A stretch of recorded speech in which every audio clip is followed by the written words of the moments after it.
АКШ муну унутпайт. Трамп Иранга каршы операцияда НАТО тараптан колдоо болбогонун сынга алды.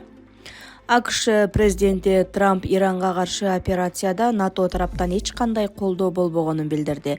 Бул тууралуу Трамп өзүнүн социалдык тармагындагы баракчасына жазды. Анда ал НАТОнун бул кадамын АКШ эч качан унутпай турганын баса белгилеп өткөн.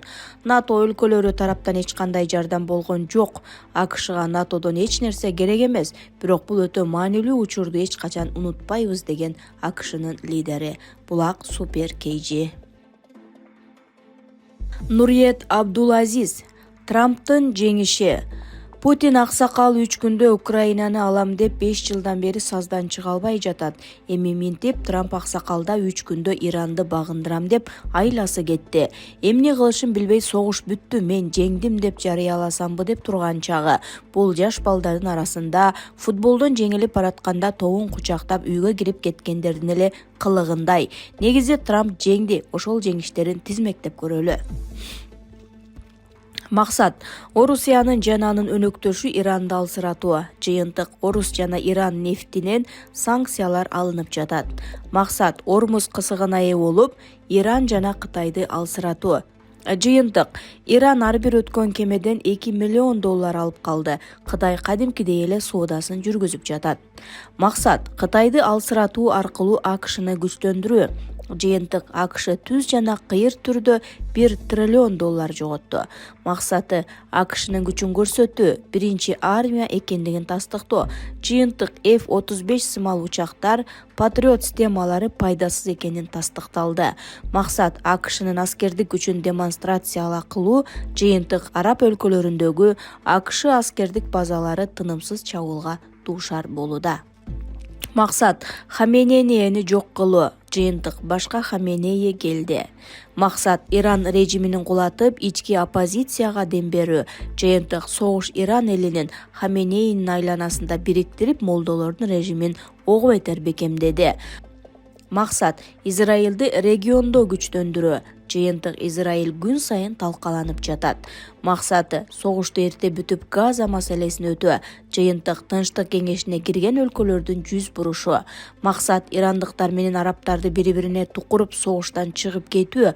Араб өлкөлөрүнө курал сатып аюу. Жыйынтык араб режимдери өз акчаларын АКШдан чыгарып, түрк куралдарын алууну ойлонуп жатат. Максат Ирандан кийин Түркияны талкалоо. Жыйынтык Түркиянын регионалдык лидерге айлануусуна жол ачылды. Трамптын согуштан чыгуусуна Туркия гана ортомчулук кыла алат.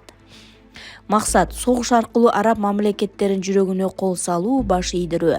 Жыйынтык араб өлкөлөрү АКШ бул чөлкөмдө бир гана Израилди коргой турганын көрүп, АКШга болгон махабатынан сууп калышы. Максат Эпштейн файлдарынын кесепетинен кутулуу, бийликти сактоо.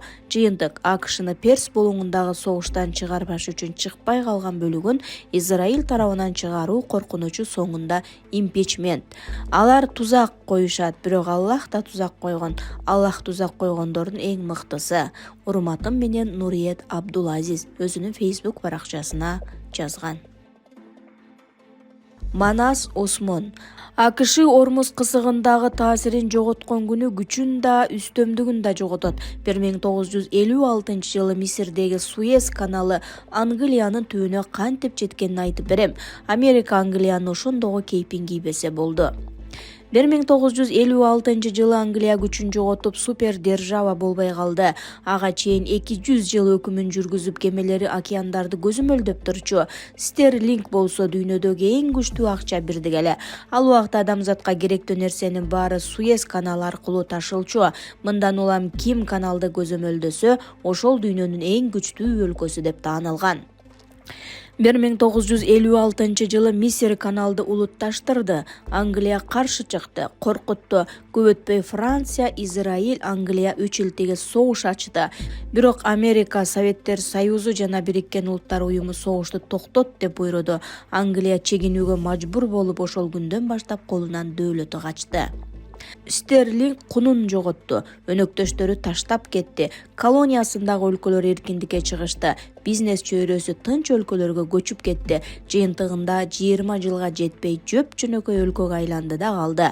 Ошентип 200 жылдык империя бир каналдын айынан ээрип жок болду. Америка тарыхтан сабак албаса, тарых кайрадан кайталанышы мүмкүн. Ормуз кызыгы эмнеге мынчалык маанилүү? Дүйнөлүк нефтинин 20% ушул кызыктан өтөт. Ормуз ачылбаса, күйүүчү майлардын баасы көтөрүлөт, дүйнөлүк экономикага соккор болот. Жакынкы чыгыш өлкөлөрүнүн экспорту токтойт. Европаны энергетикалык кризис каптайт. Азияда фабрикалар, заводдор токтойт. Маселен, бир узун жолдун бир эле туннели бар дейли. Жүк ташыган ири унаалар жалгыз гана ушул туннелден өтөт. Бирөө туннелди жапса, эмне болот, ойлонуп көрдүңүзбү? Ошол сыңар Америка бул кысыкты ача албаса, абал башкача нукка бурулат. Ишеним кетет, өнөктөштөр качат, империясы кулайт. Португалия, Голландия, Англия ушундай жол менен жыгылган. Эми Американын абалын карагыла, карызы 38 триллион доллардан ашты. Бир жылда 1 триллион доллардан көп пайыз төлөйт. Жыйналган 4 доллар салыктын 1 доллары пайыз төлөөгө кетет. Вьетнамдан, Ооганстандан чыгып кетүүгө мажбур болду. Иракты 20 жыл ичинде хаоска айландырды. Дүйнө коомчулугу болсо учурда Америка супер держава эмес деп ойлойт. Силер үчүн котордум, деп жазат Манас Осмон. Келдибеков Ажонун командасына кошулуп, Ташиевке каршы чыгабы? Шайлоого чейин саясатчылар позицияларын такташып, кайсы тарапта болушарын аныкташат эмеспи? Анын сыңарындай эки спикер Ахматбек Келдибеков президент Садыр Жапаровго кирип чыкканын уктук. Сыягы эски достор ынтымакка келишип, тагдыр чечүүчү күрөштө бири-бирине арка бел болушабы? Эске салсак, Ахматбек Келдибеков 2020 жылдан бери нейтралдуу багытта турууга аргасызданып, бир канча ирет суракка да чакырып, көмүскөдөн кысымдарга кабылганын билебиз. Ал эми азыр келечекке карай планын аныктап алдыбы? Экинчи досу Камчыбек Ташиев бийликтин душманына айланып калган чакта ага каршы чыгабы? Бул боюнча Ахматбек мырза кандай чечим кабыл алганын кыйытса керек. Булак Арыба KG. Улан Сатыев Кытай, Кыргызстан, Өзбекстан темир жолу дүйнөлүк соода картасын жаңылоого жана аймактагы өлкөлөр ортосундагы экономикалык байланыштарды жаңы деңгээлге чыгарууга багытталган ири стратегиялык долбоор.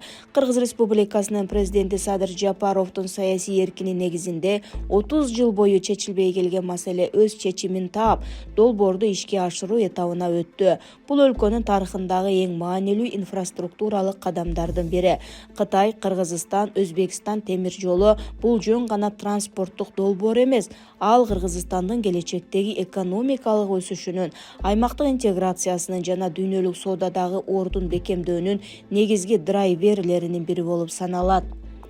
Кылым курулушу жаңы дүйнөгө жол аттуу даректүү тасмада дал ушул эл аралык темир жол магистралын куруунун башталышы жана анын экономикалык, геостратегиялык мааниси кеңири чагылдырылган.